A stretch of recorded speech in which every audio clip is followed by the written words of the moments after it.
Are you somebody that has ever suffered with insomnia? How about night terrors or vivid nightmares? And could this be connected to having out of body experiences or lucid dreams?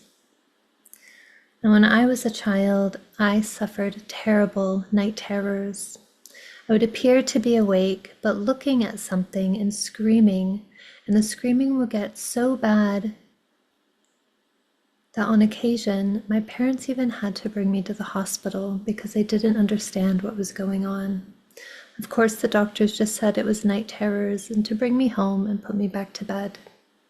But this developed into insomnia at a very, very young age.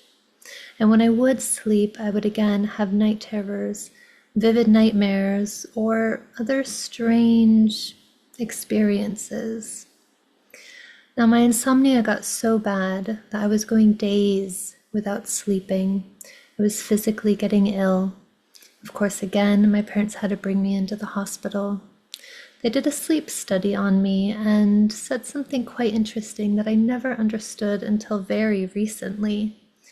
They said that my body was sleeping, but my mind was wide awake. And as long as my body was getting enough rest, it should be okay. I had no idea what that meant. And still, up until just a year ago, I still didn't know what that meant. Until I started doing some courses at the Monroe Institute and started learning about Focus 10. Now, if you've ever studied anything within the Monroe Institute, you will also have learned Focus 10. Focus 10 is a state of relaxation where your mind is awake and your body is asleep. This is the first stage of entering an out-of-body experience or having a lucid dream. Was I doing this completely naturally throughout my entire life? Are you somebody that's also perhaps had a similar experience? Has insomnia or nightmares actually triggered your out-of-body experiences or lucid dreams? Today, we're going to interview David Kirkhope from the Monroe Institute, and he also suffered night terrors and a lifetime of insomnia. His research has opened up some amazing doors at putting the connections together between sleep and out-of-body experiences and lucid dreams. So welcome, I am Emma, and this is Project Beyond.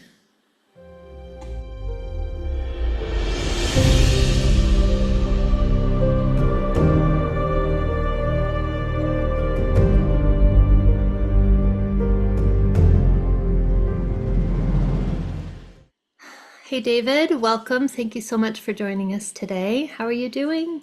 Thanks, Emma. Yeah, it's nice to meet you virtually like this. Yeah, I'm doing really well, thank you. How are Excellent. you?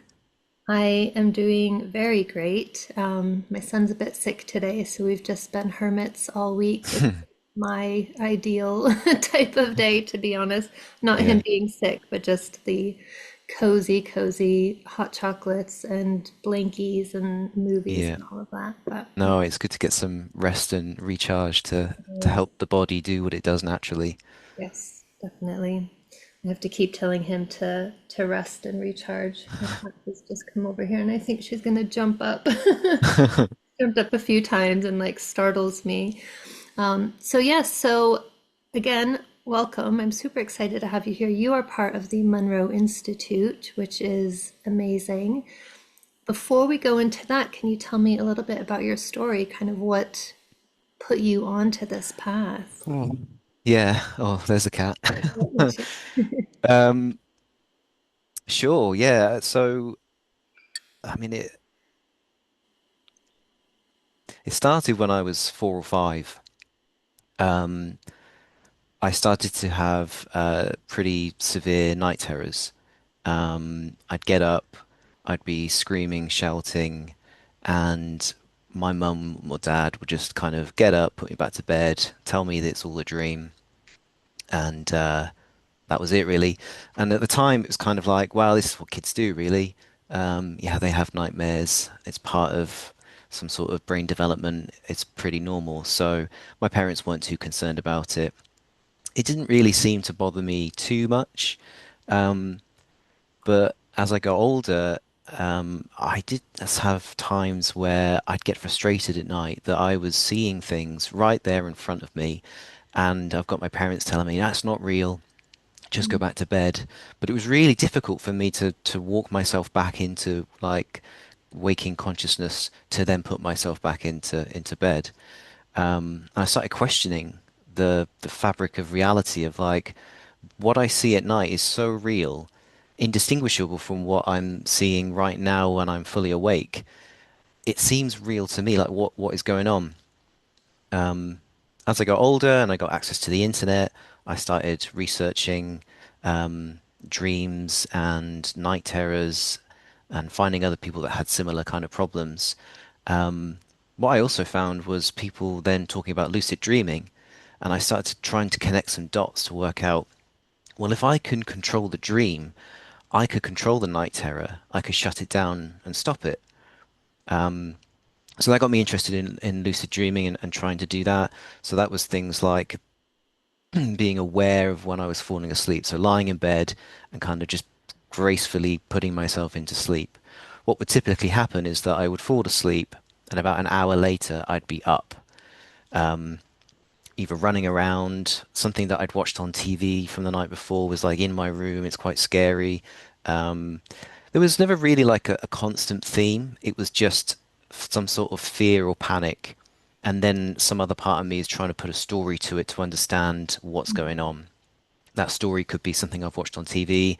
It could be something that's happened during the day, or just absolutely out of this world. I can't even think about it now. I've Yeah. spoken to friends and family about it before, and they're like, "Oh, that sounds amazing. You should write this down. It's like a great sci-fi novel or something." I'm like, "Well, yeah, but at the same time, I don't want to get too wrapped up into it." Mm. So yeah, here's me. I'm about 10, 11. I got access to the internet. I'm searching, trying to understand this a bit better. And I find things about lucid dreaming. I also find techniques about out of body. And some of the experiences that I had had during the night kind of resonated with this idea of I'm out of body. I am somewhere else, and that feels so much more or as real as being here. And then this idea of, well, maybe there's like two different worlds and they're overlapping. And as I become more, I'm aware of that other thing in the night. So all this stuff was bubbling around my little head, starting to think, well, if I wasn't here, where would I be? If I wasn't in this 2D world, 3D world, where would I be? Would I be somewhere else? And just kind of spiraling. What I can see now is I was giving myself a panic attack, but at the time it was just I think there's part of me that kind of enjoyed that feeling of just pushing myself in some way of just not being able to answer this fundamental question. Um, and I found that quite exciting, I Mhm. think, but also quite terrifying. And that's the type of thing I would float around my mind as I was going to bed. So not probably thinking of sleep hygiene and having a restful mind, not the best thing to be doing. But I didn't know any better. Right. So like moving forward then, I'm in teenage years. I'm thinking about going to university, and this is where my parents are thinking, well, he still gets up at night. He still has these night terrors. Perhaps we should see a doctor. My mum was concerned, quite rightly, because I could see this happening, that I'd be in my dorm room, I'd have a night terror, I'd burst out the room, and Mm. then the door would shut behind me, and I'd be stuck in the corridor or something, and there's no one there to help put me back or something. Also, I'd had experiences where I'm so petrified about where I am in this room, I open the window and I'm going to jump out, and there's nothing there. It's just straight down to the garden. Fortunately, I've never had an incident like that. It's always been I've opened the window and then the cold air is hit me and it's been enough to wake me up, or some other part of me at that time like jumped in and pulled me back from it. So I saw my GP. And my GP was like, let's refer you. So they referred me to the John Radcliffe Hospital in Oxford, and there was a consultant there that was working primarily with children to understand sleep disturbances. But once every Friday, once a week, she'd have an adult clinic. So at the beginning, it was all quite basic stuff, and I'd say now I think it's in a lot of people's awareness. So I I'm a bit of a geek. So growing up, I had a computer in my room, surrounded by technology and like blue lights and things to keep me distracted and entertained. And that's all in my bedroom. So I'd go from the computer straight into bed.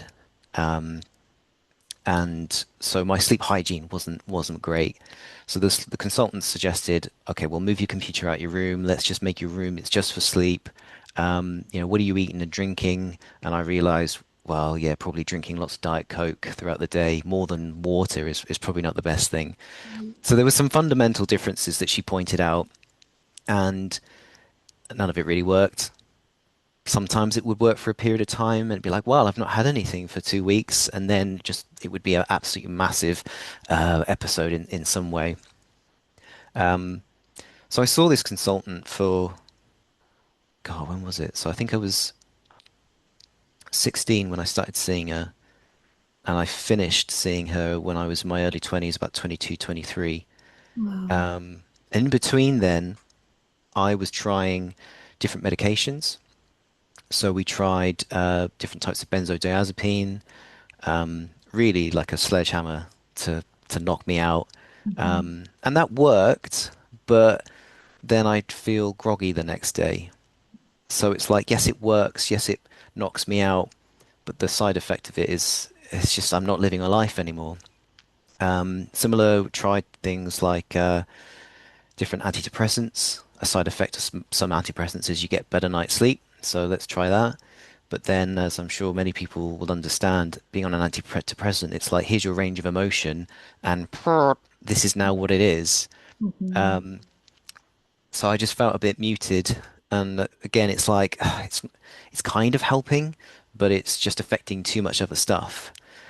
So whilst I was doing that, I was also continuing to research, and this is where I was trying things like lucid dreaming and out of body techniques because that was interesting. Because there's part of me that's like, no, I just want this to stop and walk away from it. But another part of me is like, well, there's something quite cool going on here. There's something Yeah. interesting. And if I could control this, then Mhm. perhaps that's going to open something amazing and cool. When I was about 18, I found out about hemisync because I was looking into binaural beats.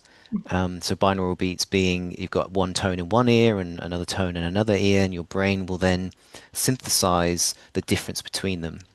So is it like fundamentally you have 100 here, 104 here, and your brain would then see that or hear that 4 hertz difference. And then your brain will then start to follow that, and then 4 hertz, as an example, is pretty good to, it's like delta, and you get to comfortable fall asleep type state. So like, yeah, I was trying different binaural beats, found like a product version of HemiSync. At this point, I didn't know who the Monroe Institute was. I didn't know anything about that. Mhm. So I tried some of their sleep tracks, and yeah, it helped. I was able to use them to kind of help me fall asleep. But I'd quite often wake up with the headphones just chucked on the other side of the room. The amount of headphones that I'd break, like around this bit here because of just chucking it, or like running with my laptop that I was using to play it off would just drag and follow me out the room. So it worked, but like I was damaging too much stuff in the process. Mhm. But what I found when I was looking through the HemiSync stuff is I found the Gateway experience, and I managed to get a copy of it in some fashion. Yeah. Mhm. Well, that's it was prevalent in those days. Yes, I definitely. was sailing around and I found it. Yeah. I didn't know what it was. I started clicking through the tracks and I was hearing like, "Loo, loo, loo, loo, loo. This is now the Gateway experience," and I'm like, what's this guy on about?" It didn't have any meaning to me, and I didn't try it. So that was going on, and then yeah, early 20s, I started listening to audiobooks on Audible, and I was branching into like Buddhism and just understanding a bit more about that. I was still working with the sleep consultant, And through that time, I was also trying things like night studies.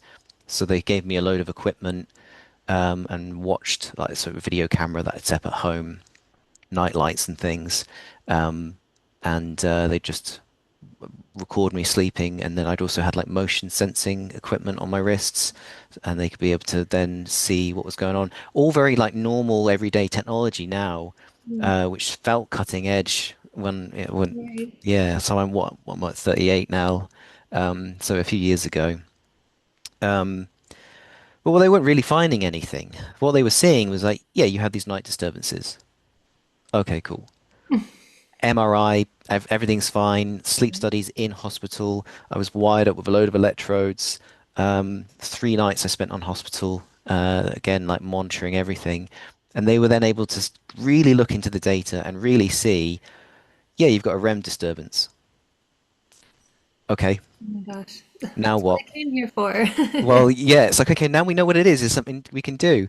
Oh, And so, yeah, I was talking to the sleep consultant, and she was like, there is no magic cure for this. You're just gonna have to learn to live with it. And I thought, that's not the answer I was looking for. mm-mm. That's it's like in my mind at this point, it's like there needs to be something to just, some study I can go on, some tablet I can take, and it's just stop it. So in some way, it was helpful to hear that, um, because I ended it then with that Mhm. consultant, um, and then kind of thought, well, I'm gonna do this myself now. I'm gonna start looking at alternative therapies. And as I said, I was kind of looking into Buddhism, and part of that also was thinking about psychedelics and weed.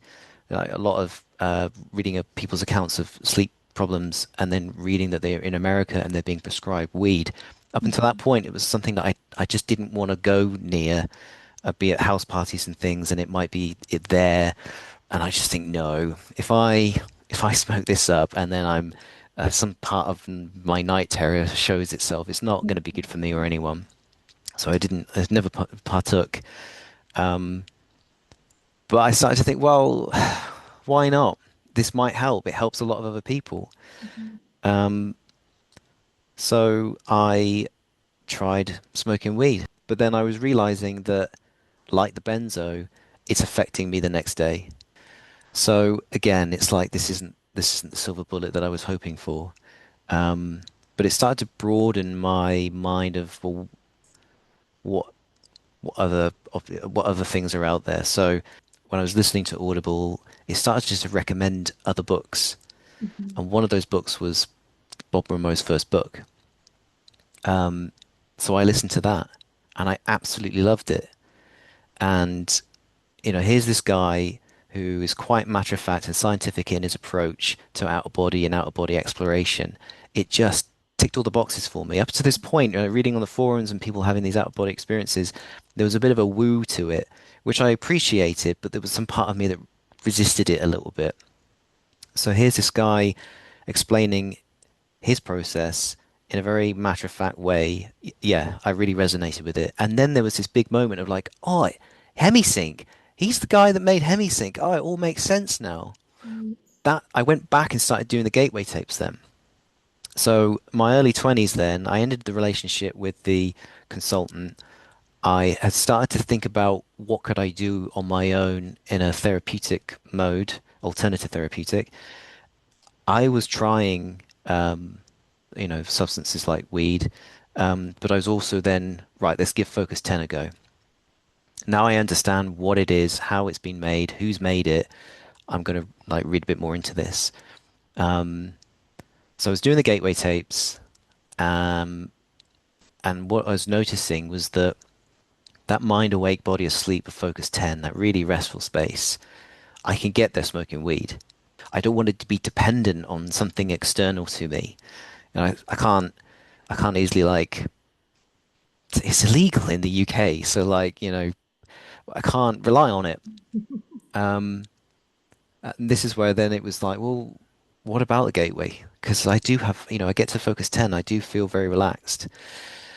There was part of me that was slightly annoyed in that I go to Focus 10 and it's all nice and relaxed, I can easily fall asleep. But then I read on forums, people having amazing out of body experiences from it. So there's still part of me that's like, yeah, I want a bit of that. I want a bit of that. So, maybe I'm not doing it right. Maybe my focus 10, I can still move. Maybe I'm supposed to be completely like body asleep that some people do report. So there was part of me I was like, I'm not sure if I'm doing this right, but I'll keep going because there's something here, and it feels more tangible and more sustainable than smoking weed. So as I went on then, and as I got older through my 20s, I started to consider as well, it feels like I'm developing a muscle here. I'm developing a muscle to help myself fall to sleep because that was a problem. There was a bit of an anxiety about falling asleep. What if I have a night terror? What if I don't sleep well? I've got an important meeting tomorrow. All this type of stuff. Also, the content of what was coming up, it would make my heart beat so much you could see it through my chest. Wow. It's terrifying. And it's like, well, I don't want to do that. Mm. So I was still exploring, and I kind of had this idea of, well, psychedelics propel you into an altered state of consciousness. And from what I've read people talk about, it's not like they're reporting what I see at night, but they are seeing things which they are convinced are more real than what they would, or real as what they see every day. And that reminded me of how I thought about sleep and the night terrors. So I got some mushrooms, got some magic mushrooms, and tried them. And I started to perceive all these concepts that had been bubbling around my mind were just making sense. It was like re-indexing the files of my mind. It just things made sense, and I was like, I came out the other side of it. My sister was my trip sitter for that time, who's not into this stuff at all. Was like, you just look like an idiot on the sofa. I'm like, you don't understand. I know how it all works. A couple of weeks later, I spoke to a friend of mine, and we were talking, and he was interested to what I've been up to. I was like passionately explaining this trip, and he's like, "Well, that all sounds good, but you already knew all of that. You've you've spoke to me before about some of the stuff that you've learned from Buddhism, some of your own experiences. It just sounds like you're telling me it in a different way. It's like it's now got some order to it." And I thought that was interesting and just something that I kind of kept in my mind, because it what he was saying was it made sense. Like, yeah, I've read a load of books and other people's experiences, and those are all their metaphors, which I've now taken on and now make sense. But how can I distinguish between their idea that makes sense to me and my own experience and my own ideas? Mhm. So I took a bit of a break from listening to stuff on Audible. I continued with Bob's books, because I found that the way that he was explaining things, it laid a framework out that you could go and explore for yourself. He wasn't trying to deliver, he delivered techniques and a framework, not a dogma and a belief system. Mm. And I really resonated with that. So I was taking myself out of the here and now, um, and then coming back. But what I noticed was that at night, I was able to, I've developed this muscle. I'm purposely taking myself into an altered state and coming back and noticing the difference and feeling grounded in those states. That's the important part. So I can be comfortable in the uncomfortable. Mhm. So then when I was having a night terror at night, there I am.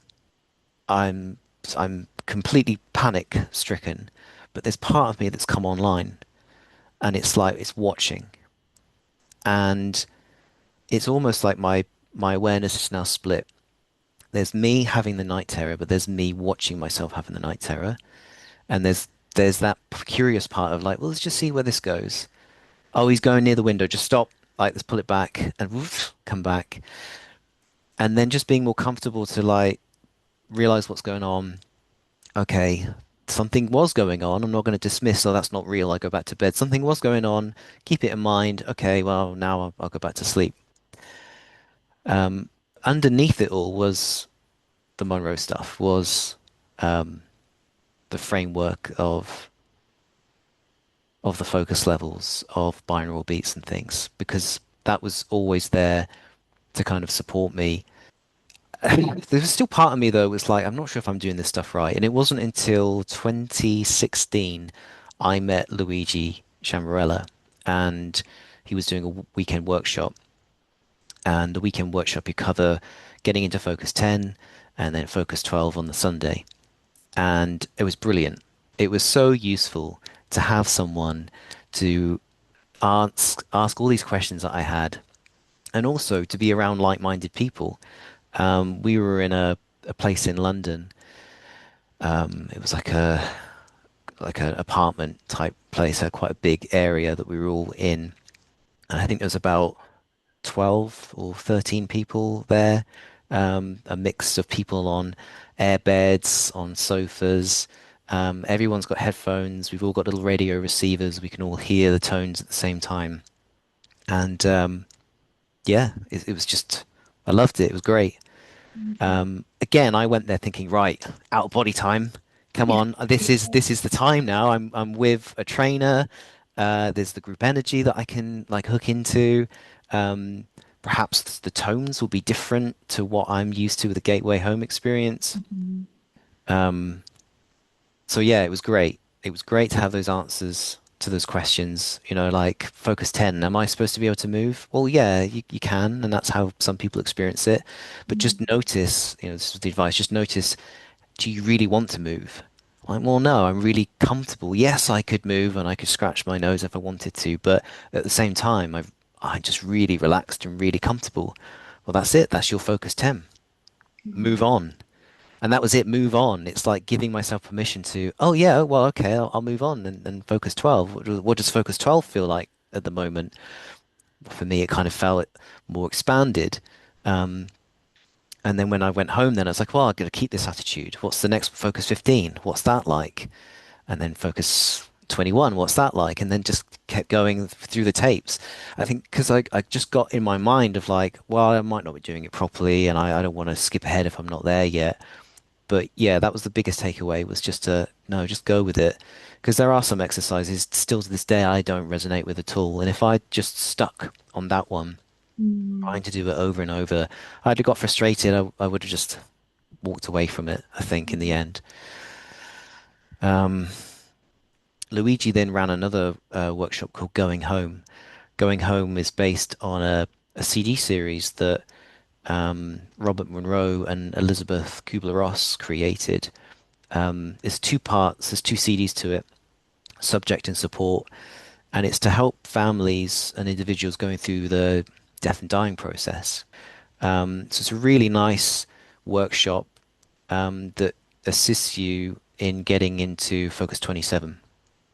And this is the, subject and support. So the CD for the subject, the person that is transitioning, the tracks are designed to help you get relaxed and up to Focus 27, and they kind of leave you there if that's what you want. And then the subject is very similar, but they help you get back. So the idea is that both people, both kind of people in the family are understanding consciousness does exist outside of this, and you may want to try and connect after um yeah after that transition. So yeah, Luigi put that one on, and it was really the first time then I felt grounded and comfortable in Focus 27. Mhm. And I think what I was doing was trying to prove myself there is something here. Uh, I don't need uh, drugs to help get here and feel grounded in these spaces, and to give me the confidence of, yeah, I'm going to do Gateway. Because I was toying this in my mind. It sounds great, but what if I get there and I just keep falling asleep? Yeah. Or I don't really get anything. I've got this desire to have a out of body. I hadn't had one controlled. Like I say controlled, I think it was happening to me at night uncontrolled. Mhm. But yeah, just to have that in some way during an exercise, it always escaped me. And actually, that's something that I did find at the beginning when I was, even though it's great being around these like-minded people on these workshops that was going on, there was a sense of frustration because I most of the time would lie there and feel like I was experiencing nothing. I'm not getting a huge amount of visuals. I'm not having these wild experiences that other people are having. Yeah, I know I can at night. My dreams are very vivid at night. I'm having lucid dreams at night, but just not during these exercises. Um, Over time, what I realized was that I was uh, just ignoring the stuff that was coming up. But it took me a while to really understand that. But I'd had enough of small bits of encouragement for me to feel comfortable. Right, I'm going to do Gateway. So 2017, I did Gateway, um, and yeah, found it frustrating. Oh I no. I think I went in thinking, right, it's the same like patterns of thought. It's like, yeah, this is going to be industrial tones. I'm going to go in there. I'm going to it's a whole week of it. Um, and I think the first exercise, I just fell asleep. Um, and then the next one fell asleep, and the next one fell asleep. But it didn't discourage me. And again, thinking about the workshops, I got a lot from being around like-minded people. I did make as much notes as I could, even if it was like, oh, I saw nothing, it's just darkness. Mhm. Um, but what the trainer was saying was like, no, you need to note down everything, even if it's like, well, I had a slight tingle in my foot. Okay, well, write that down. Mm. I saw darkness. Okay, well, what was that darkness like? Well, it's kind of a splodge of purple over here. Well, okay, purple, write that down. And now when I look back at my notes, I think I was getting stuff.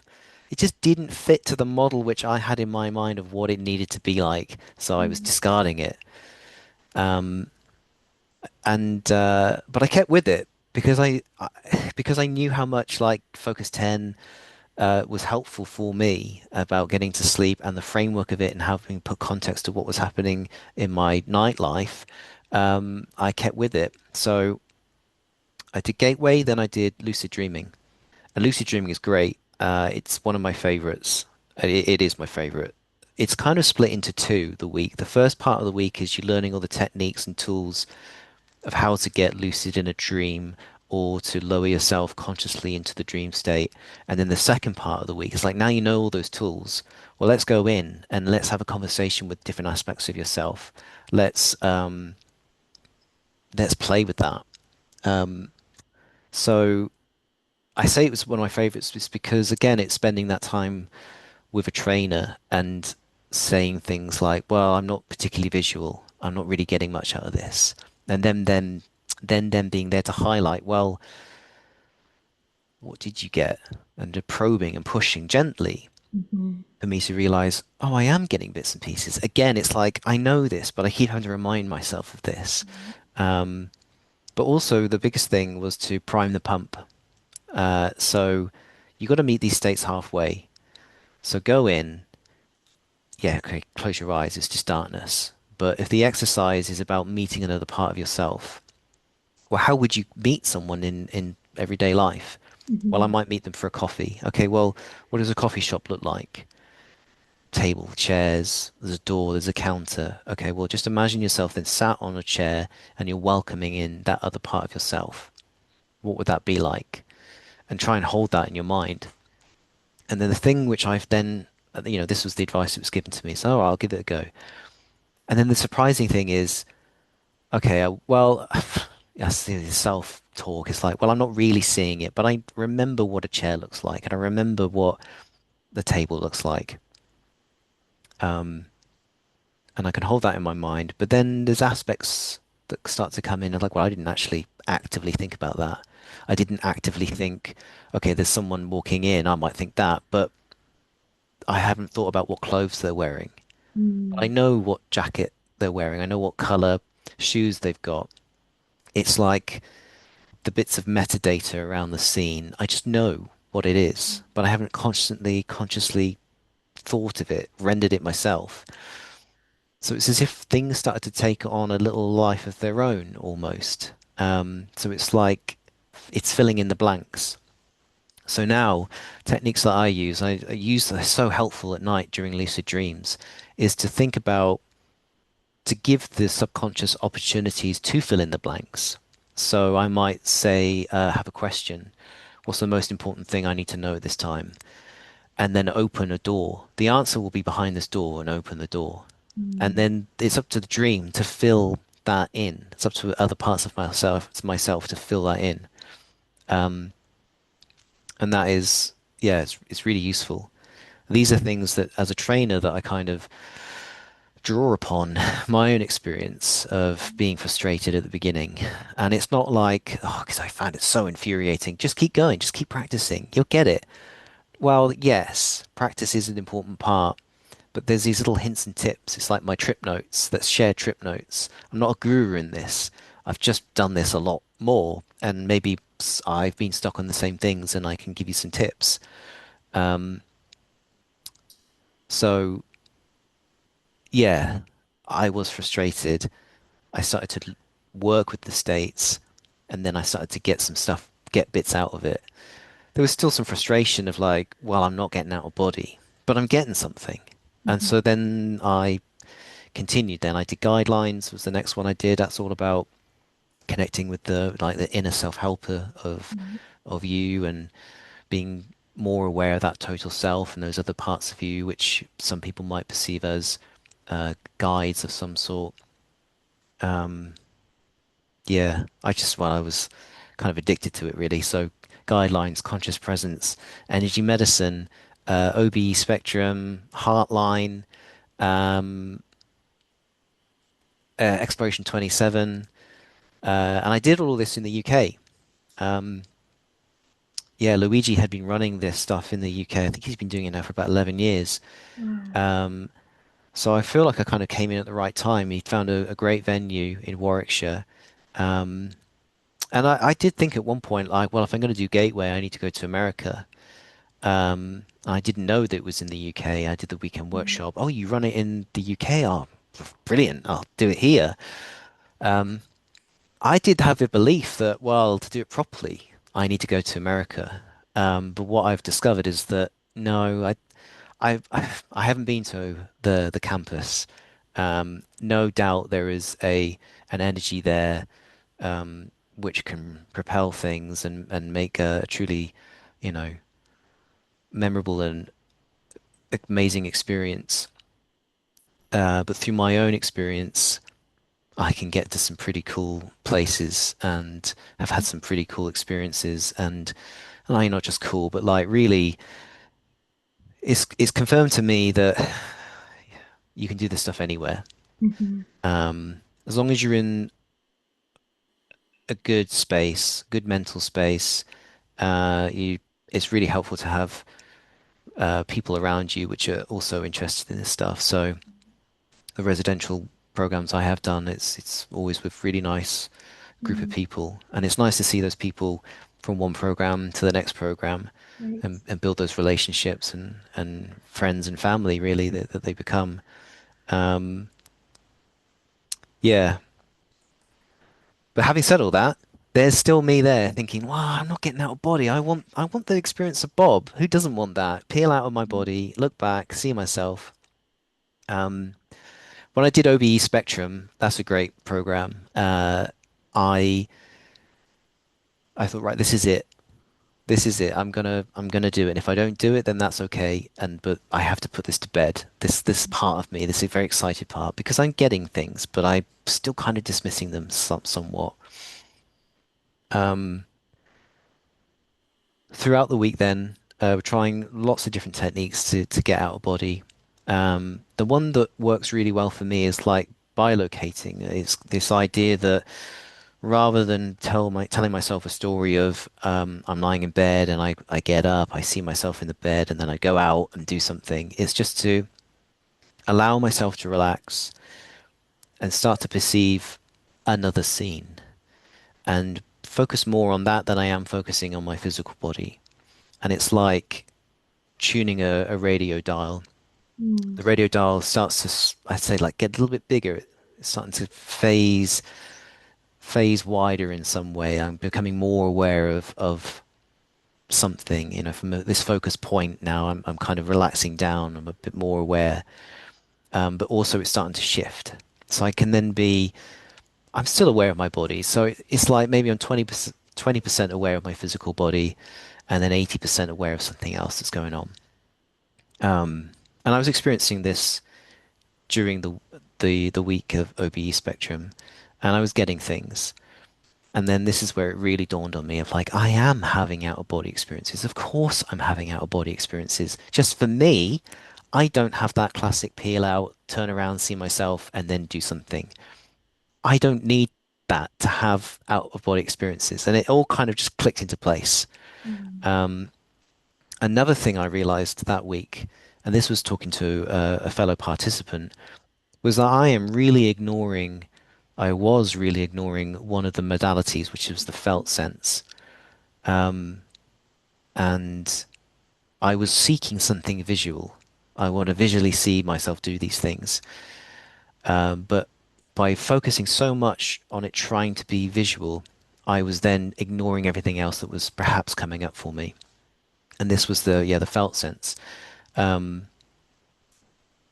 so she gave me some tips in how I might connect with that, and they really worked. They really worked very well. Um, I was able to do something in like waking life, looking at something and feeling into it, but then also to replicate that in an expanded state.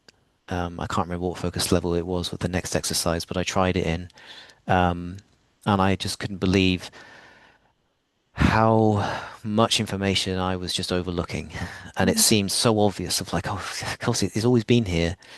So the other side of that, then I realized, okay, I don't need to have that, and that desire then had just completely dissipated.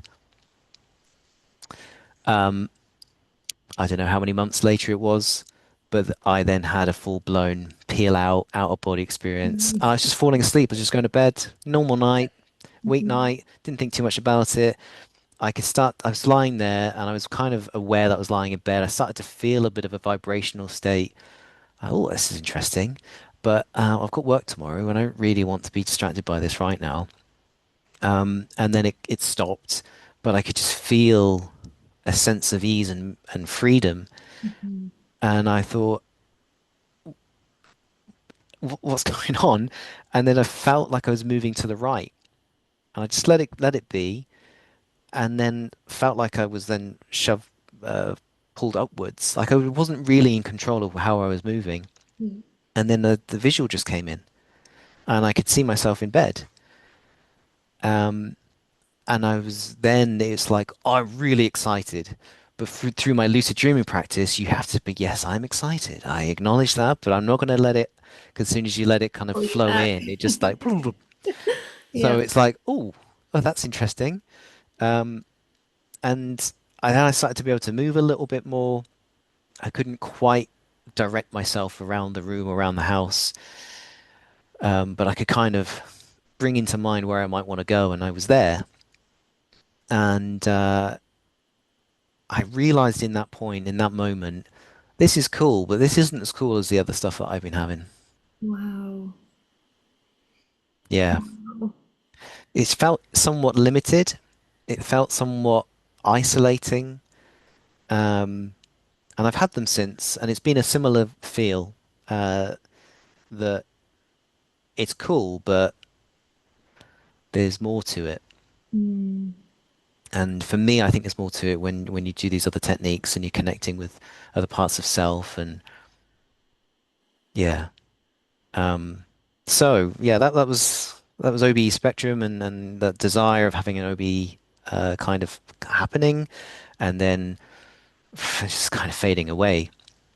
Um, so I'm trying to remember when it was, but it got to a point where the Monroe Institute were offering the outreach program again. I think it was paused for COVID. And Luigi came to me and said, "Do you want to be an outreach trainer?" Mm. And by this point, I think I probably already had started the process of it. So in the UK, we run two residentials at the same time. So typically there'd be a graduate program, so doing guidelines, and at the same time in the same building, there's a gateway happening. And I quite enjoyed talking to the newbie gateways just helping answer their questions and just hearing the types of questions that they're asking. But it also helped me realize how far I'd come in my own journey. I Mm. could hear like, yeah, that's the type of question I was asking a few years ago, but I now see it differently. And it was only until having that type of conversation that I would see that. Um, and then during those conversations, some people would ask me, "Oh, how long have you been working with the Institute?" "Oh, no, no, I'm just a participant." Oh, wow. "Oh, right, okay." So yeah, when the opportunity came, I was like, "Yeah, well, let's do this." Um, so yeah, when was that? A couple of years ago, um, I did the training to become an outreach trainer. Mm. Um, I've done quite a few weekend workshops now. We've got a bit of a team in the UK, and we work together. So we work together to promote things, to schedule things. There's two of us in the south, two of us in the north. We work together. We do stuff online. Yeah, it's really good. Amazing. Um, yeah, and then more recently, I've been getting a bit more involved with Gateway and working with Luigi and helping him and assisting him there. Yeah, Amazing. Oh my gosh. I've said an awful lot, and I feel like I might have darted around a little bit. No, no, it's perfect because it feels like you're telling a lot of my story. Yeah, I know you said that in the beginning because I had sent you that email months ago now, with just a nutshell of my story, and you had the same thing. Like you needed to reach out to me, um, because our stories were so similar, and it's shocking and amazing to hear somebody else having that experience because I think a few things it validates my experience and also the frustration that I've been feeling feels normal now mm, instead of me just being like, what is wrong with me? I'm broken. Why is nothing working anymore? So that's, and I'm sure we are not the only people who've had those experiences either. So absolutely. listeners out there and viewers out there could be experiencing the same thing. So, I mean, I did everything from the mushrooms and the weed and the alcohol, like all of it, everything you said. It's like I've tried it all, and Yeah. the sleeping pills, and I I've suffered insomnia my whole life ever since I was a baby. My mom swears I just stopped sleeping when I was 16 months old. And and I was having night terrors and out of body experiences, and I didn't understand what was going on, but it was so just like that was my reality. I didn't even realize there was anything different. Mm, And the insomnia became so bad that I was going days without sleeping and I was getting wow. physically really ill. Yeah. So I went and I had a sleep study done on me as well. I I barely remember. I remember the room. I remember feeling like a lab rat. That's like Mm, my big childhood takeaway. I had all the things hooked up to my head, and I was in like a hospital bed type of thing, but it had all these big machines around it. And they were like, you have to go to sleep. I'm like, there's no way. I can't sleep regularly in my own yeah. bed. Like, there's no way I'm gonna be able to sleep here. So they were just measuring whatever they measure. And what they told me at the end was my body was falling asleep, but my mind wasn't. Oh, And in a way, I was able to get a level of sleep because my physical body was sleeping. yeah. But I was wide awake. My eyes are open. I'm looking around. I'm functioning. I'm cognitive. Mm, And so that's what I remember from that. I don't remember how old I was. I was maybe 9, 10, 11, 12, something like that. But similar to you, I found Monroe Institute in my like teenage years, was like, oh, that's cool. And then didn't look at it again for like mhm. all of these years. And I've just been coming back to it this past, I think it's been almost a year now. And I forget what the online course was that I did at the Monroe Institute, but it was teaching Focus 10, Yeah. Mind Awake, Body Sleep. I was like, oh my God, I know that. I do Yeah. that You know that very naturally, well. Yeah. my natural state. And so I found that really fascinating. But then, so kind of backtracking a bit, my out of body experiences and a lot of my lucid dreams just kind of like stopped. Mm. And I've been really frustrated with that because I feel like I had this access to all of these other worlds and dimensions and realities and beings, and I was always talking with other non-human entities, and it was amazing. I mean, there's really not a word to even describe it. And Mm. so when that kind of was shut off, I just felt like I broke. Yeah. And I've been so frustrated trying to figure it all out and like Mm. get it back. And so I'm obsessively doing all the Monroe stuff. I'm like, why is it not working? Like, what is wrong with me? Mm. And I did one of the courses. It was the meditation, something meditation, I think. I can't remember the name Was of it it. the online one that's guided Yeah, by Luigi? Is it the I think introduction? so. Yeah, it's an Yeah. intro one.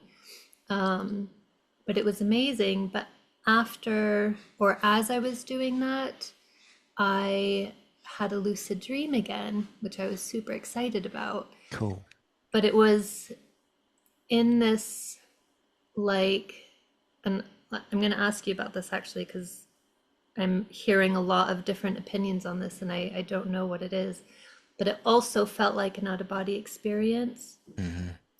And the lucid dream part of it was I was able to look at my hands and count my fingers. And I didn't have 5 fingers. I had like 7 fingers and they were being all weird. And so Yeah. then I was like, okay, I'm dreaming. And I was able to kind of control the dream, not in a way that like I created things, but in a way that I wanted to go talk to people. And so Hmm. I went and I had conversations that I want to have in my waking state, like what's happening, what's going on. Because at the time I was being woken up almost every night by 3 knocks so loud, like I thought somebody was at the door. It was happening all the time. I would jump out of bed, I'd go check the door, nobody's there.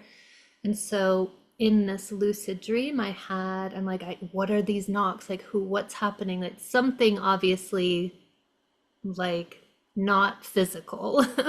Because I Mm. figured that out. There's nobody physically knocking on the door, but it's that loud. Mm. And so when I realized, I like counted my fingers, I'm like, okay, I can control this dream. There was a man, a Yorkshire man, in my dream, and I went over to him and I'm like, who's knocking? And he goes, well, you already know, it's you. And I'm like, what do you mean? He's like, it's your intuition. Just open the door already. And I'm like, oh my God. So since that moment in that experience, the knocking has stopped. Oh, right. And Nice. yeah, but I still am like, okay, I'm getting there, but I'm not quite there So kind of the knocking has stopped, the door open. I hope so, or I got Okay. frustrated and walked away. Hopefully that's not the case. Yeah. Um, but so I mean I've been doing all of the free. I don't have a ton of money to spend on the Monroe courses, so I'm doing like all of the cheaper ones. I'm in the group. I'm doing all of the things that I can do within the group, Yeah. all of the stuff on YouTube, the app I listen to every single night. And um and I think like you explained, like you were trying so hard to have this experience Yeah. that you were missing everything that was happening. Yeah. And so I talk with my mom daily. I talk with another student, a Monroe student who's in our WhatsApp group. And I've kind of just been sharing my frustrations of like nothing is working, but like I have this expectation of being ripped out of my body and going to other planets and Yeah. having these hugely intense experiences, and I'm not having those.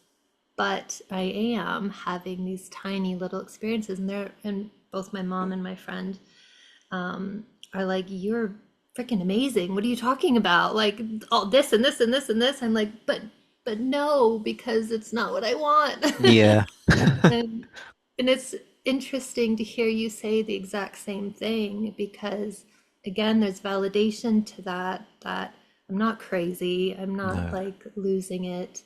And equally, it's a really good reminder to just sit back and say, this is working. Like Yeah. it's a step thing. Like you'll get there, but you have to acknowledge the steps that are being made in the Yeah, process. absolutely.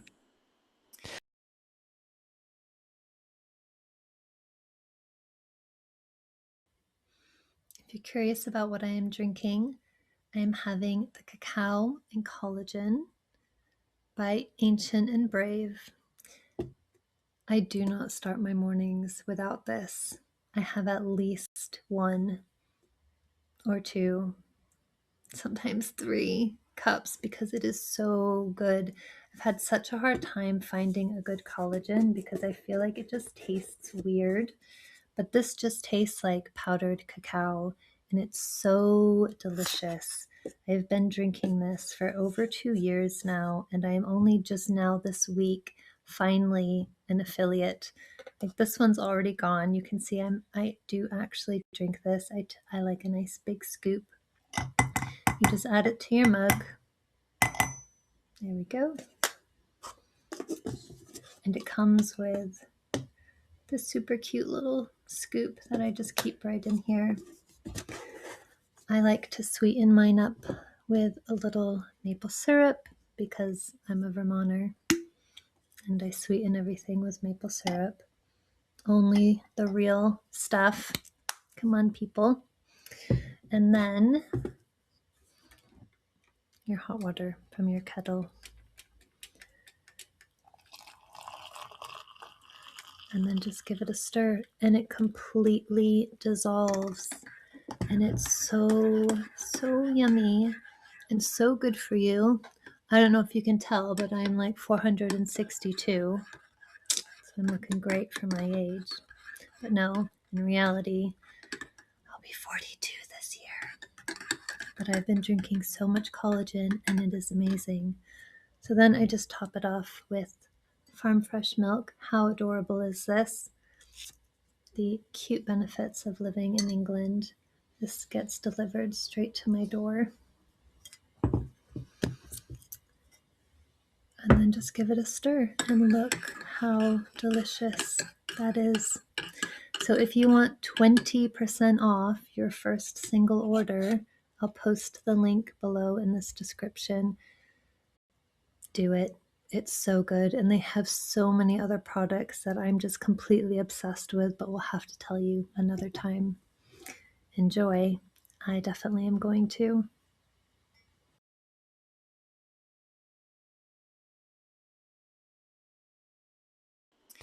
I've had some experiences as well where I've gone seeking guidance on something and I get the kind of wishy-washy reply of you're on the right path, you're doing the right thing. And I'm like, cut that out. Like I've had enough of that. I need some direct Yeah, uh understanding or something a bit more solid here because yeah, that's getting frustrating now. yes. Um and the image that I got back, and I've had this a few times replay to me, it's like playing the game The Sims.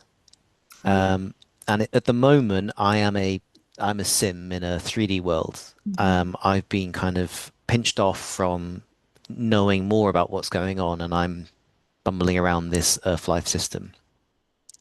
Now, if I'm playing the computer game, maybe in this way, it's like my total self is the person playing the computer game, and I am the sim. So if I was playing The Sims, if David was playing The Sims, it would be a bit boring. One, if I had all the cheat codes enabled and that I could do it anything at any point, that's going to get a bit dull at some point if I knew everything that was going on. Yeah, and that's the other thing that if I was to be able to ask any question about something and it would just have the answer immediately, it wouldn't make the game very interesting. It would get boring very quickly. Hmm. So this has been played back to me. It's like it's a process of unfolding. You can't know everything because then it wouldn't be a good learning experience. It just wouldn't be enjoyable. Mhm. Um, so that it's frustrating. That was a frustrating answer, but for me, it helped me make sense of it. Like, yeah, I can't in this moment right now. It's not right for me to know everything. And Mhm. also, I can think of times where I was younger and an adult would or a parent would try and give me some advice, and it's like, screw you. Then Yeah. you go do it yourself, and then you learn the same thing. But because you Mhm. did it yourself, you've then learnt that pattern, that lesson. So Right. you've got to experience it yourself. Mhm. Um, so what does that mean? It's like, well, okay, how can I make sure that there is enough decision space for me to do things? What can I do to best improve my opportunity and ability to do the things that I want to do and try and fail? And it's okay to try and fail at things. Mhm. Um, yeah, Yeah, it's fascinating, and frustrating. But I think just going in with that curiosity instead of so much of a what's the right word? Like just needing it to be a certain way yeah. is Because what do you, what's the need there? So for me, like, I want an out of body experience. Why? Mhm. Well, because I'll get out and I'll look back and I'll see myself. Okay, what's that going to give you? Mhm. Well, that'll give me validation. Okay, have you not got validation in all these other ways? Right. These are the types of things I was started to think about or have a Mhm. conversation with that part of me in some way. And it, even then, I think subtly it was some part of me was trying to say, no, you are getting there. You are getting these things. We're having this conversation. Right. I mean, that's the other thing is like, am I just making this all up? Is this just a imagination? Well, yeah, it is, because how else would it come through? Mhm. Um, but it's looking, as I said before, it's looking for those parts where you didn't actively think this bit. It's coming then from something else, and that can come through in different ways. Just a knowing, or something visual, something felt. Um, yeah. I think that's where personally I get so hung up on because my experiences throughout my life were so visual. My and this was my question actually. So I always categorized my three different experiences as very separate from each other. Dreams, which are like kind of distant, foggy, barely remember them when I wake up.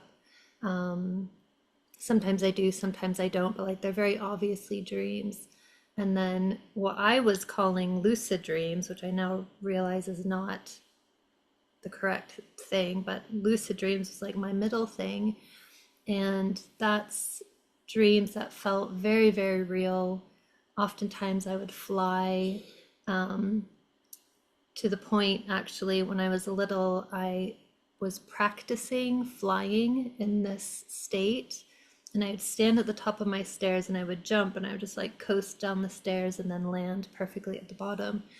But these experiences were so real, I thought I was really doing that. So Mm. in like this physical reality, I went to the top of my stairs and was like, I'm gonna fly today. And I Uh-oh. jumped and I just like down the stairs and I was so confused. Like what happened? Like why did that not work? Mm. So those experiences were very real to me. They were like I couldn't tell the difference between Yeah, I understand. that Yeah. reality and this reality.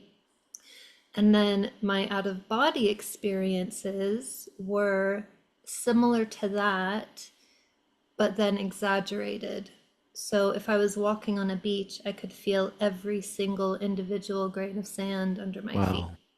I could hear every single leaf in the trees blowing in the wind. Mm.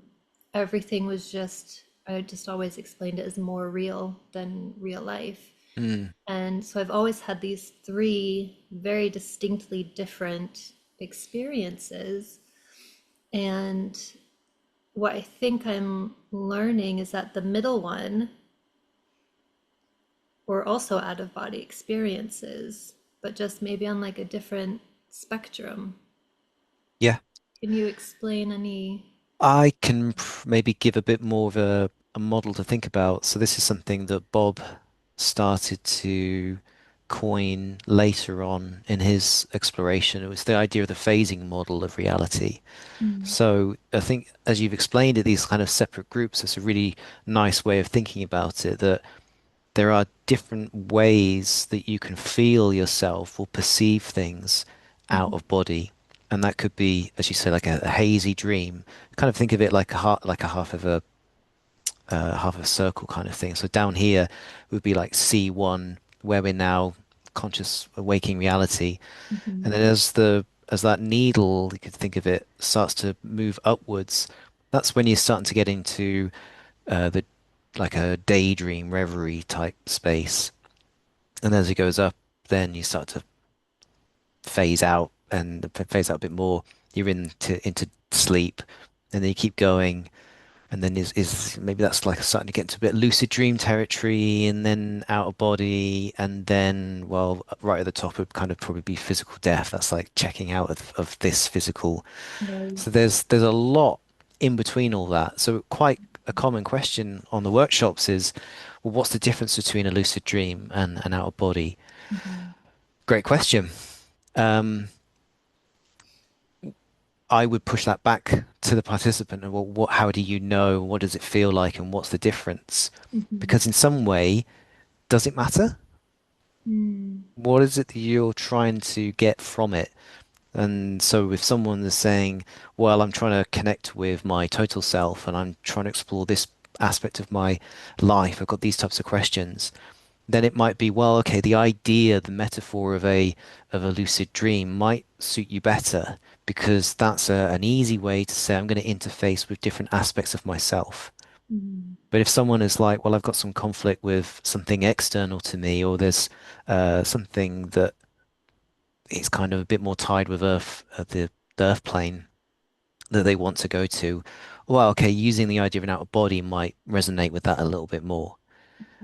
So, okay, try some OBE techniques and get there. Where that blurs in that kind of phasing model, I mhm, I don't know. Go explore. right, Um, but it probably doesn't really help your question. But it's to kind of like, well, where does that question come from? right. Um, why does it, not why does it matter? Every question's valid, but Mhm, where is that coming from? I've certainly had very similar experiences where it's like defined types of experience. My mhm, dream life is different to when I've had anything come up with on psychedelics. It's different to even like within dreams, there's different types of dreams. mhm, And in those dreams, different characters exist. It wasn't until I had quite a deep, so it was using some of the new Monroe sound science and it was during residential, so it's back-to-back exercises. right. So it's quite already within the week, quite relaxed, because often the first 2 days of my body just claws back that sleep, and I've learnt Mm, that's okay now. That allow mm, that to happen. But I got so into whatever state it was, I can't remember, but I started to see patterns, and in the patterns, I started to see a dream character playing, and it was such a surprise to see a dream character from this box over here playing in this box over there. And it dawned on me like, well, of course, why it's all from within me. It's all from my own perspective. Why wouldn't that happen? mhm, When I realized that and the character turned to me, indicated for me to like follow them.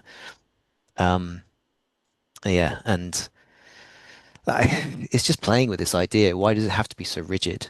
Why mm, do we need to have these labels and categories for things?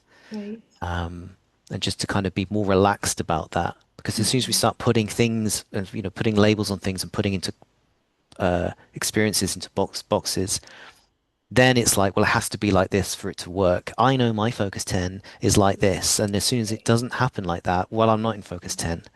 Yeah. Well, that's a version of it that worked at one point, but we are growing and evolving continuously, and so does that idea of these different altered states as Right. well. Yeah. Yeah, that's where I'm stuck now. Is Yeah, I've created these boxes, which I'm learning about. I didn't realize I had created these boxes a year ago. Um, and and I'm so stuck in the like, well, my experience has to be exactly like that. That's how it always has been, so it has to be yeah, like that again. And and then when I had this lucid dream out of body experience thing, I was like, wait, but that was like both of them together? Like, so is it bigger? Is it different than what I was experiencing before? And it's kind of just like reshaping my mindset around the whole thing. I mean, as a child growing up with abilities like this, nobody talks about it. no, Like 40 years ago, 30 years ago, 20 years ago, maybe even. So we grow up having these experiences, as you well know, just being told it's your imagination or it's a medical issue or this or that. Like just ignore it or move on or go back to sleep. And and so there's no one to really express like, no, I've had a real experience. What does it mean or what is it or what's happening? And I think, I mean, I love the fact that Bob Monroe has had his experience and created the Monroe Institute on a level that's not like the woo-woo stuff. yeah, Because for so long, that's where I was finding all my answers because I'm like, well, witches like this stuff, spiritual woo-woo people, like they're all over the place. That's where I'm going to find the answers because nobody else talks about this stuff. And and I'm sure I did find some beautiful information in those places as well, but I kept just hitting this wall like this isn't all of it. This mm, isn't quite right. Like it's not going to take a candle spell for me to leave my body. Like this is a real physical experience that I'm having. And and so finding Bob Monroe and his approach to it, like with the binaural beats and the hemisync and like the vibrations and the shifts in the brain and the relaxing of the body, like these are tangible experiences that people can do to then create having these experiences again.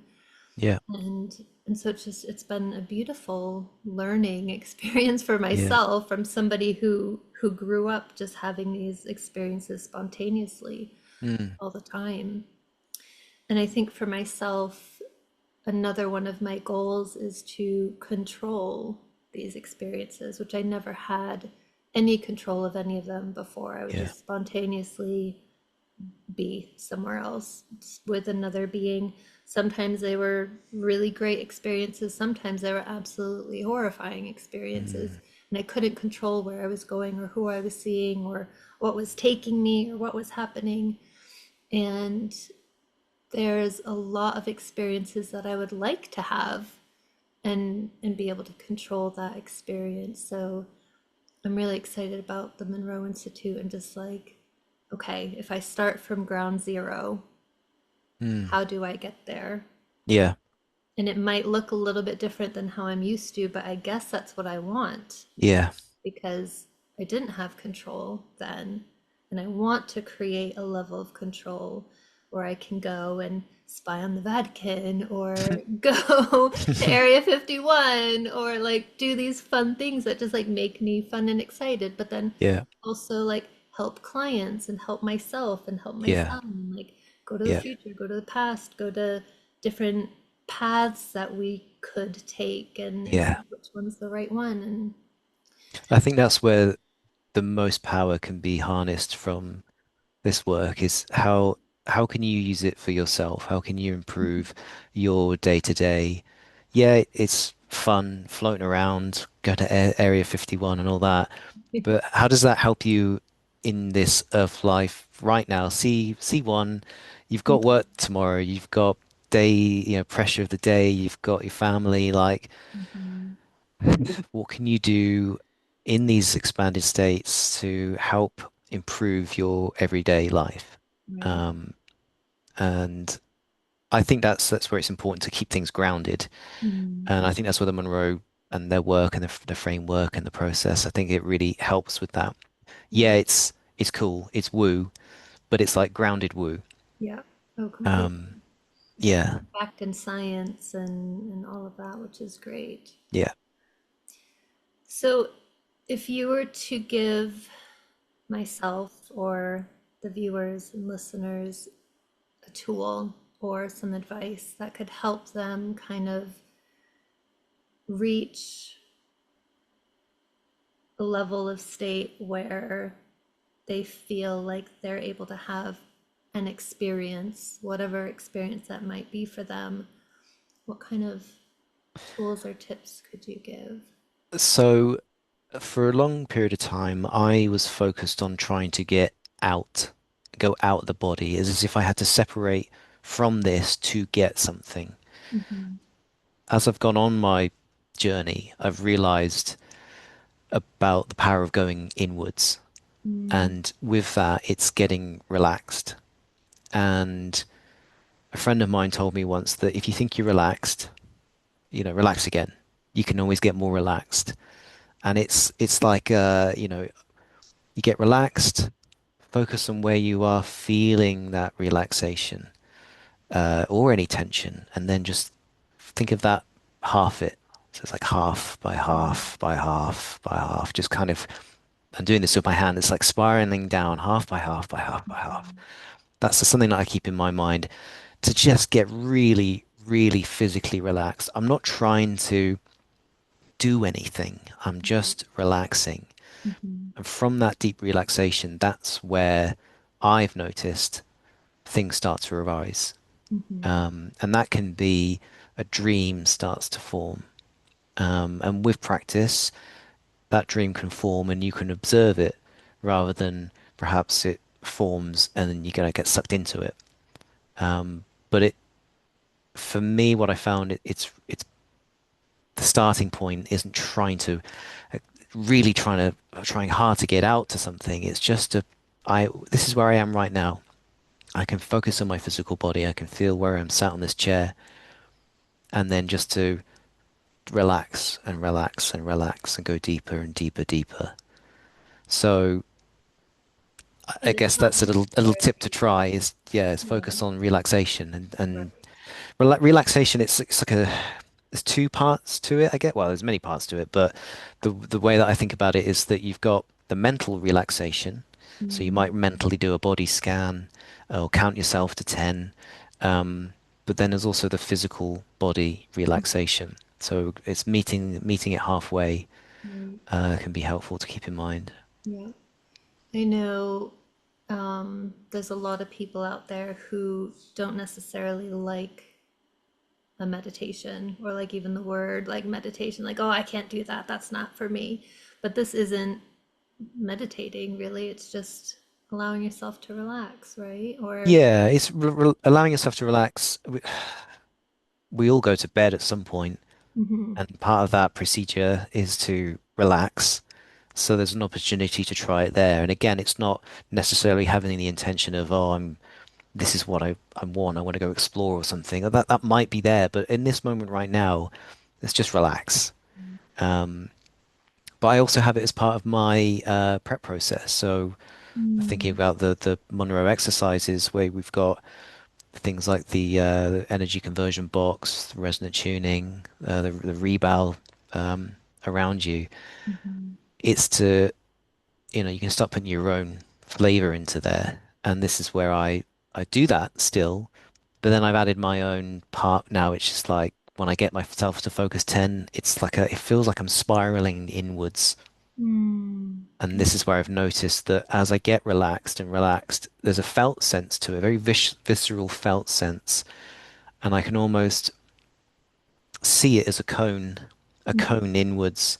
And this is, I'm saying all this, these are things that have come to my mind as I've done it. These are metaphors that have started to build. And they're Mhm, like little flags in my own map. So, like, mhm, focus 10, 12, 15, they're stakes in the ground in this map. Well, these are my own little personal identification codes into how I feel relaxed. mhm, Um, so yeah, I think when people perhaps with some of the way that some of the exercises are guided, it's as if you have to go out. It's as if you have to now see this thing, and I struggle with that a lot. I'm mhm, not particularly visual, um, so I prefer the exercises which are a bit more open. But also, I've got to a point where I can hear like, oh, you're walking through a forest and you see this. Okay, well, if I was walking through a forest, how mhm. would I feel? I'd feel relaxed, Yeah. and then kind of tune into that relaxed feeling. Mhm. Is it aphantasia? Is that what it's called when you can't really see visuals? Because I'm the same. If I close my eyes, it's just black. Like I have a really difficult time Yeah, visualizing something unless I'm in a really, really, really deep state or asleep. Like I can dream and see visuals, but in just like a relaxed state, closing my eyes. And I'm a hypnotherapist, so like I have a lot of clients who are similar as well. And I have to mm, be like, you, if I were to say, imagine a lemon, you know what a lemon looks like.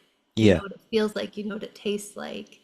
You can hold, imagine holding it in your hand and imagine the weight of it. So it can sometimes be less about the visual experience and just as you're saying, more just about what what that experience feel like.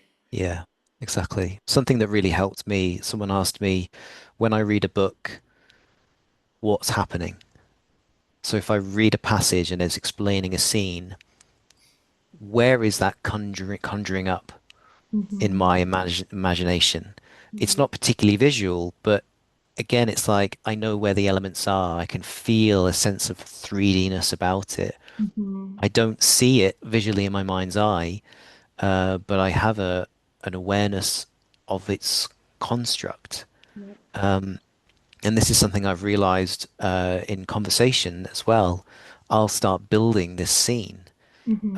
And sometimes when someone says something to me and they've already told me, I only remember because once I started to build the construct, it's like, oh, I recognize this construct. It's not that I Mm-hmm. remember what you're saying, it's the construct that I remember. Right. And I've also noticed that I struggle to, if I'm driving, I've struggled to be in a conversation because I'm aware of everything going on around me and I'm just like taking it in and driving. And Mm-hmm. then the person next to me is talking to me and I'm trying to then build this construct. I can't do two things at the same time. Mm-hmm.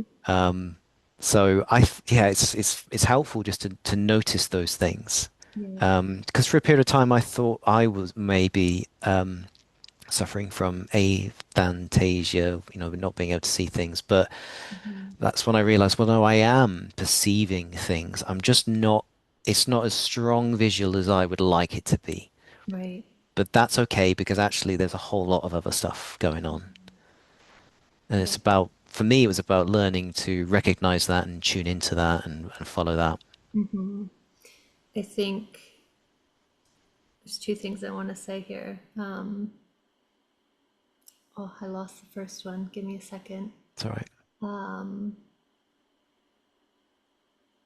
I can't remember. It'll come back to me. The other one was the what you've just said about really paying attention to all of the other little things that are happening to you. That's always been a huge hurdle for me. And I'll never forget this one time. So I used to do ghost hunting all the time. I was a paranormal investigator. There was this one specific house in Vermont that I've been to over 300 times, and we would go and just have these amazing experiences.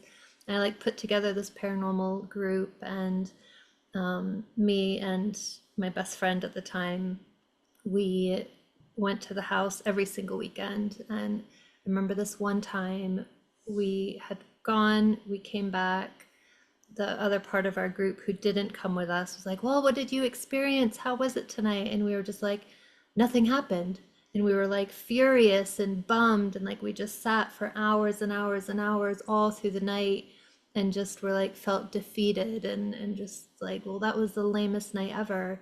And we were just like, all we heard was footsteps of the kids running around, the man running around upstairs. We heard something being dragged across the floor and a door slam. And they just looked at us like, are you okay? Like, that's more things than most people ever experience. Yeah. But because we were so used to having so much more, Mm. those experiences were like, "Pff, that was nothing. Yeah. This was such a boring, lame night. Like, that was absolutely nothing. And I'm seeing that pattern in myself with everything that I'm doing. Like, I've all of my experiences have been so extreme that when something does happen, whether it's with ghosts or with out of body experiences or lucid dreams or um, like receiving messages, that's a big one that I'm struggling with right now.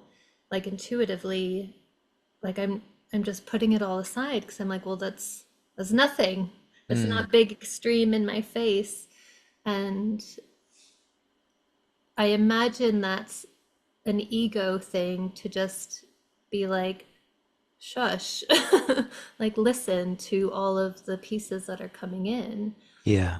What would you suggest to somebody like very much like myself who can't quiet their mind enough to just listen and to be open to all of those little pieces that they are receiving? Yeah. I think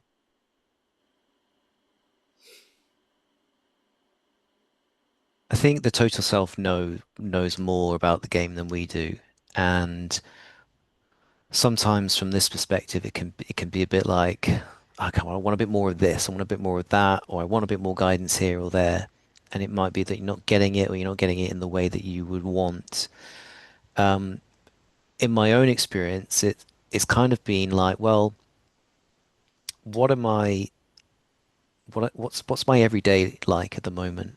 And would it actually be helpful for me to be having these amazing grand out of body experiences? Thinking about Robert Monroe, he was having out of body experiences to the point where it was so frightening for him. He thought he was losing his grip on reality, and he started seeking medical help and trying to understand what was going on. Mhm. Would it be helpful for me to have that type of experience? Yeah, it'd be cool, right? But is that going to help me pay my mortgage and my bills and maintain relationships with my friends and family? Probably not. It might bring me over into just being a little bit too just disconnected from this life. Mhm. Um, and so having it as like it's there and these messages are coming through. It's I think for me in my experience, whether they're gentle, it's easier to consume, it's easier to communicate with. It's it's like having I'm looking at my phone. I've always got my phone with me. It's always in my pocket. I've always got WhatsApp. You know, I can have like idle conversations with people. Mhm. It's a bit like that in that there was always a connection. Mhm. And these little messages, these little hints, these things that come up, there's little synchronicities, some music that's going on in your mind and you hear it on the radio, some conversation that you've just tuned into and it just matches exactly where you are in your head. They're little winks, little hints that there is something there and it's got your back. And in Mhm. some way, perhaps we don't need to know all the time exactly what's going on because like the sim in the game, that might be a bit boring. But Mhm. knowing that they're just, there's things there and it's okay. There is something that's got your back in some way. And yeah, what would that look like if you could have an out of body at will at any point? How useful would that really be in this waking world? Um, but having said all that, maybe I'm just gaslighting myself because I don't have any of it. But that's how I've made sense of it. Mhm. That's how I've kind of calmed that. excited desire. Hmm. Um, so maybe that'll help. I don't know. It's focusing on thoughts or like calming the mind. Sometimes in a lot of meditative practices, there's this idea of, well, the monkey mind, and you need the monkey mind to shut up. Well, that's a bit mean. That's a bit harsh. Hmm. The mind is doing a good job. Um, and it's in some way, sometimes it's trying to help protect you. It's trying to understand and predict the future. And it might be showing up like, oh, this could go wrong or that could go wrong. And that comes up as, anxiety. Hmm. It's like, yeah, thank you. That you're really helping me here. I wonder, I'd have a conversation. It's like, well, I wonder how this might look if it wasn't the most worst thing that could happen. Hmm. I'm starting to catastrophize, but it's also to recognize that and Right. be kind to yourself. And okay, I am catastrophizing here, but that's just a part of me that's trying to protect myself. Let's just rein this in a little bit. You know, Hmm. I'm in this room. I'm safe right now. What's the next thing to happen or Hmm. whatever? Um, And like the advice of, you see thoughts as bubbles and you just kind of let them flow around you, or like you're looking over a motorway or a freeway and you're on a bridge and you can see the cars. The cars are like thoughts, they're just flowing through. They're all helpful metaphors to explain, but it's like this happens to me when I fall asleep. The things that flow in, maybe ideas, what's going to happen tomorrow, and it could be like, oh, I see that's a bit of anxiety. I'm just going to let that be and let it float away. This comes in. It's like, oh, this is a fantasy. This is what I really want to happen tomorrow. I'm going to say this in this meeting and do that. Well, that's helpful. I just let that flow away. It's not to attach to things. It's just to recognize them and let them flow. Just because if I was to start to try and interact with like, oh no, it's not gonna happen like that, or oh yeah, that's a really good idea, and you hold it, you grasp it too tightly, then you're in the thought, you're holding the thought. So it's just allowing thoughts to be, but not Right. trying to swap them away. I don't Hmm. think that's an easy thing to do. And by doing that, you're then engaging with them, and it's perhaps not what's desired. Right. Right. I know for myself, I am sure I'm undiagnosed ADHD. I just have a million thoughts going through my mind all at the same time. And I'm sure it plays a role in my insomnia as well, because there's just so many things to try to sort through. But I'll find that I can easily put aside like the negative thoughts that come up or the things that would definitely turn into anxiety and then cause a panic attack or anxiety attack.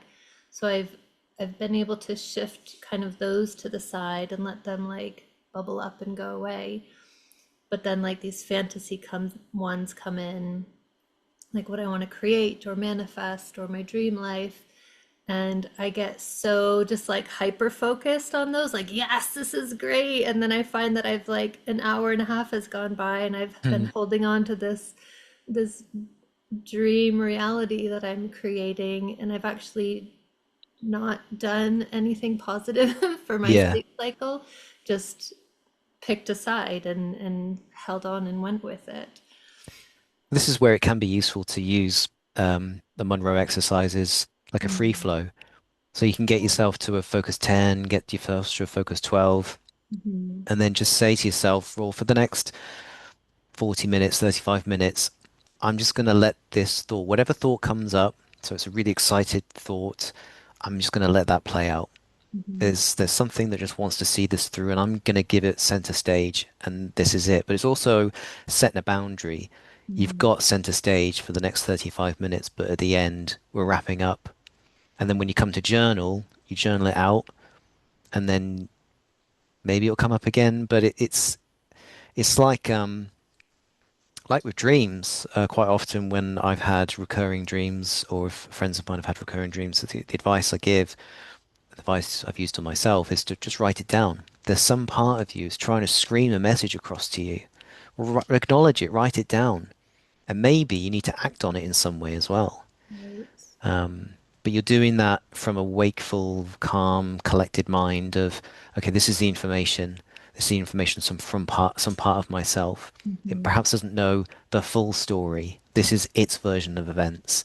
Well, Right. let's listen to it, and then if I need to do something, then I need to do something.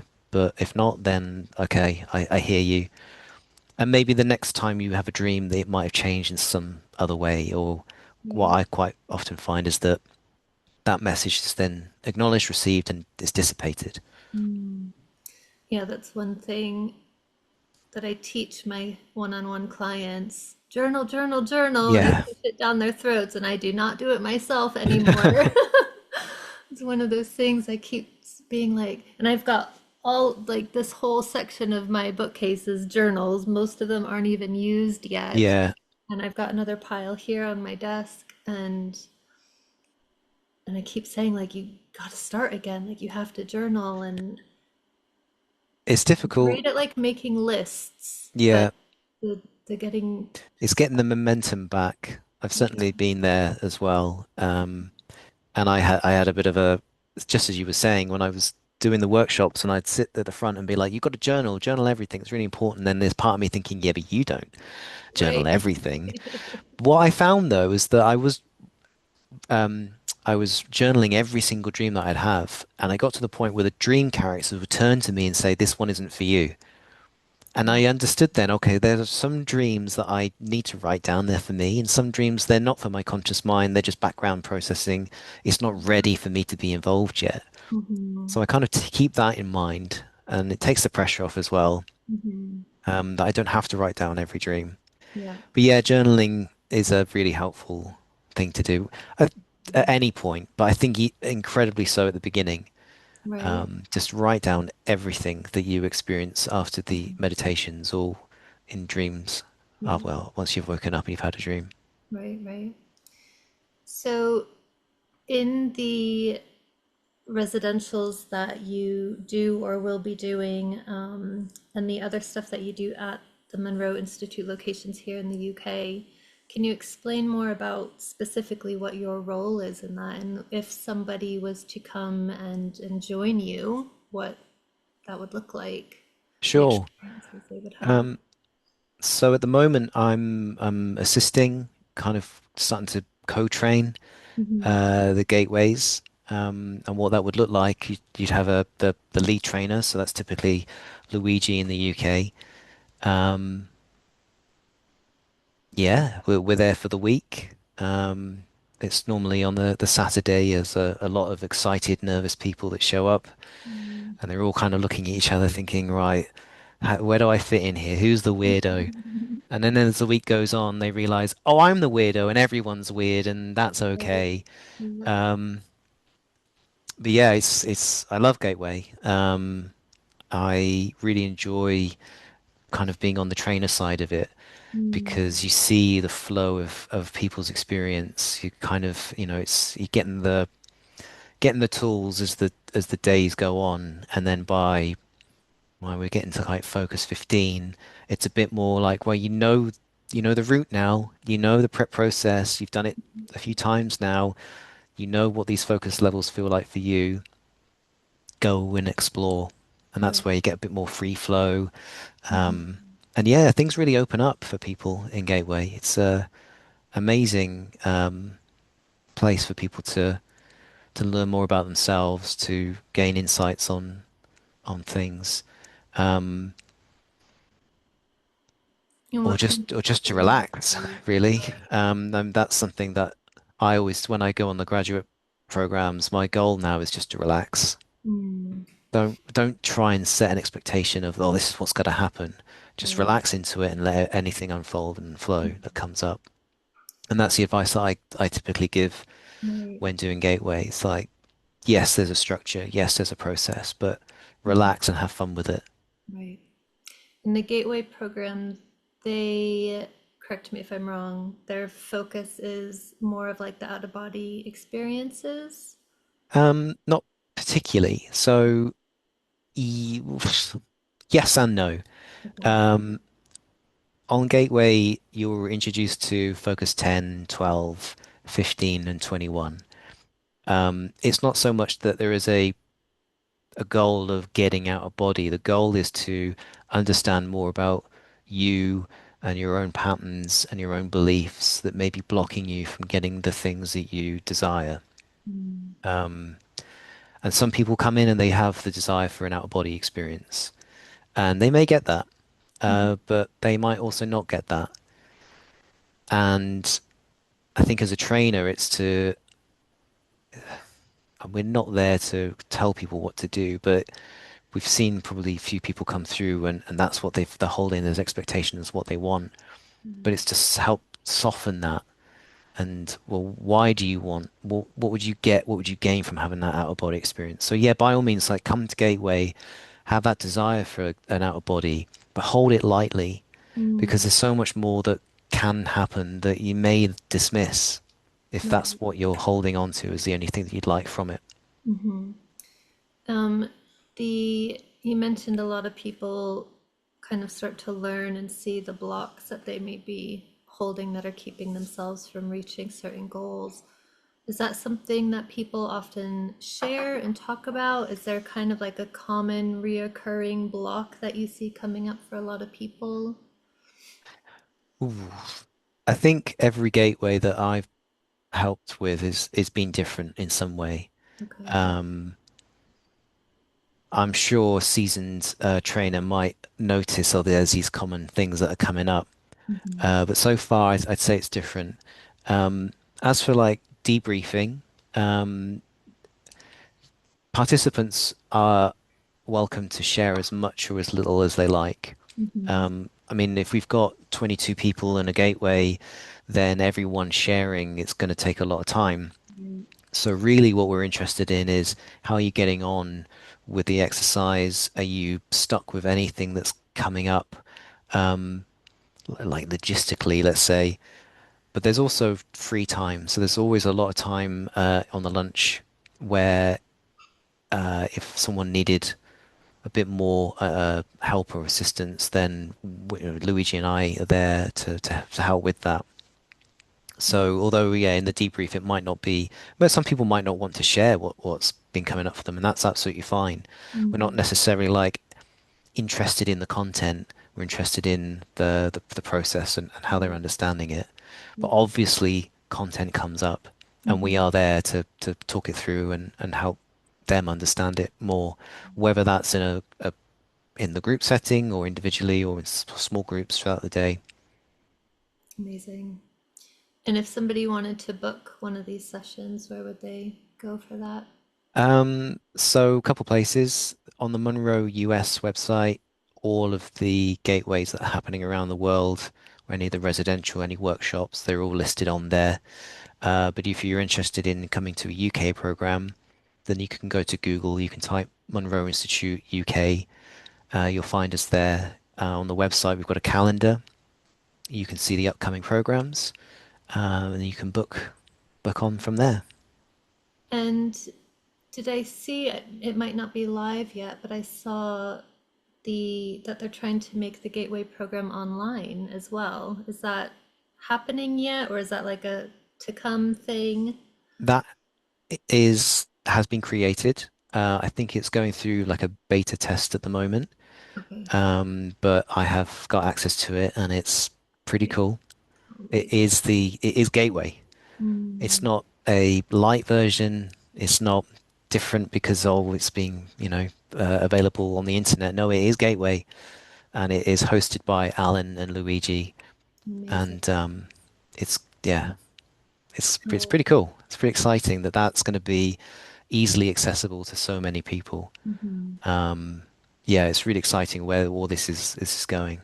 Yep, that's super exciting. I know. I mean, for myself, if I didn't have the opportunity come up for me that did, I don't know if or when I would have ever been able to get to a gateway. Being a single mom, Mhm. having something like that available online, like that's going to open a world up for so many people. It's Yeah, absolutely incredible to have yeah, that. And there are, of course, other programs available online through the Monroe Institute as well. that's right. Yeah. So in the US, they do virtual programs. So that would be um, run over Zoom. Hmm. And they also do, you'd have to check this actually. I'm not sure if it's changed, but they also have like an offline learning type. So it can Yeah. be gateway over Okay. 6 weeks or something. Right, right. Um, Yeah. Yeah, that's the the first course that I did. I don't remember what it was called now. But it was like a self-paced online course thing, Yeah. and there's quite a few of them. The spoon bending one, that one's up there. I've not yet done Oh, that. I've got some forks here which I've bent out of shape. Hang Oh on, let me my get the other ones. I haven't got. Is it up there? No. God, These that's these are a amazing. few. So I did a weekend. I think it was just a 1 day thing with Luigi and Alan, Oh my uh, gosh. and then bent some forks. Oh, that's crazy. Is it something you could do live for us now? Does it like take like a process? It's so it's a 1 day workshop, and I spent the whole day sat with forks in front of me, different types of forks. I had Oh, one fork which was really thick, and right. some slightly easier, like not easier, but thinner ones. Hmm. I was on the call, and other people were like, oh my God, it's happening," and you just see it bend, or the, like the tines bending and things. Right. It wasn't until Zoom had ended and it's like 9 o'clock at night it's just me and the forks that I was able to then bend one. Wow. So I don't think I'm going to be able to do it live No, on that's air. okay. But that's amazing. But it took me a while. And again, there's this frustration there. Like, well, other people are doing it, so I can see it's possible. Hmm. What's the resistance here? Right. Um, I think I just needed some time, like on my own, with the Hmm. computer off, and just to kind of focus in. And Right. I focused on the fork, and I started to feel as if my awareness was becoming into the fork.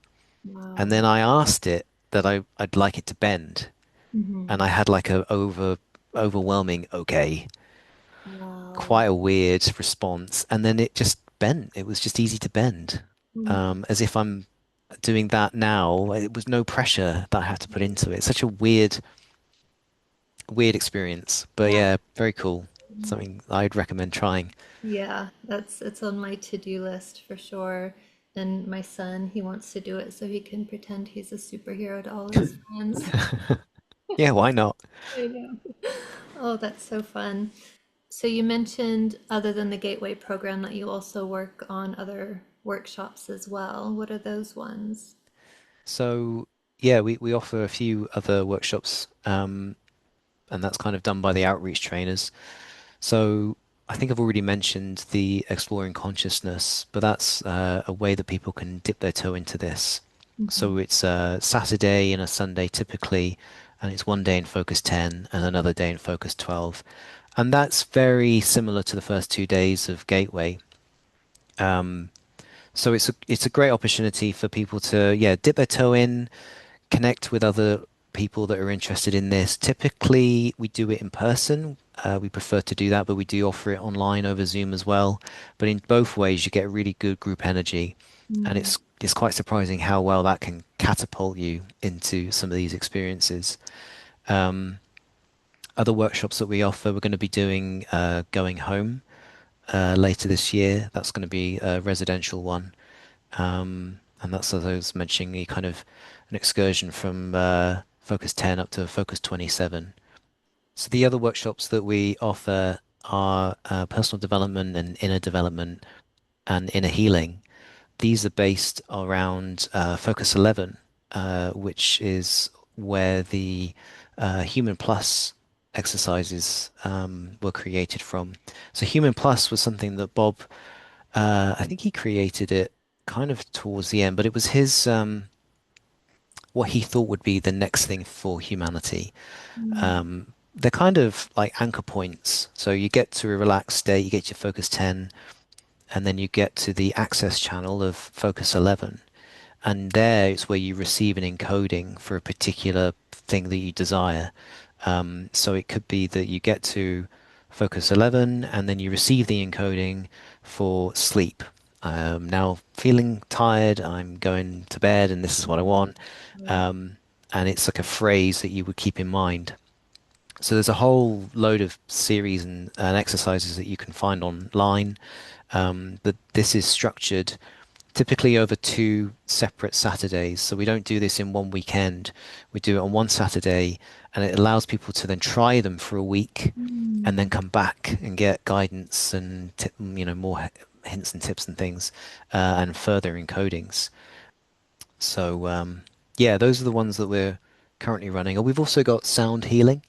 That's a little different. That is like a journey through the energy centers of the body, so chakras. It uses the newer Monroe sound science technology, and is kind of there isn't a huge, well, there isn't really any guidance in the exercises, but it gives a great opportunity to check in with each of the energy centers, and they Mm. may have a certain message for you about something that's going on. It's quite a nice blend of technical, kind of explaining how the tracks work, and then explaining the different frequencies and the resonances of the energy centers within the body. And now let's go in and explore. Right. And we're running that in the UK, I think in December. That one's going to be Mm. virtual. Oh, nice.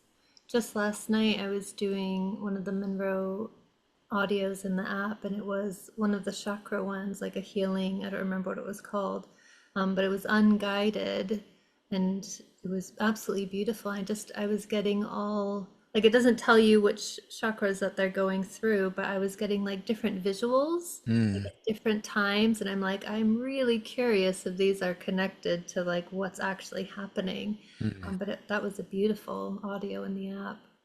Oh, brilliant. Yeah.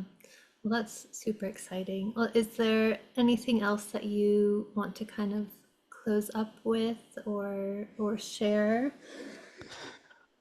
Oh, I don't think so. Nothing's coming to mind at the moment. I've really enjoyed speaking with you, and yeah, it's nice to talk about my experience, and you know, saying it out loud is always helpful for me. There's another part of myself hearing it and to Mhm. realize kind of how far I've come in my journey. Also, how passionate I am about this stuff. Because Yeah. this isn't my everyday. My everyday is working behind a computer for a software archiving, digital archiving company. Oh, wow. So yeah, very different to this type of stuff. And I kind of had the same sense of once I've done a workshop or residential, it's like, oh, I really enjoyed that. I feel Mm. really energized from doing it. And like now I feel quite energized from having this conversation, Yay. which is a really big sign for me that, this is something that I need to channel more of in my life. And how can I do that? Excellent. So yeah, no, if you any further questions for me, I think you've covered so much and more that I could have imagined. So thank you. Thank you so much. oh, you're welcome. Thank you for having me. Well, we will definitely have to keep in touch and we'll see you later. Bye bye.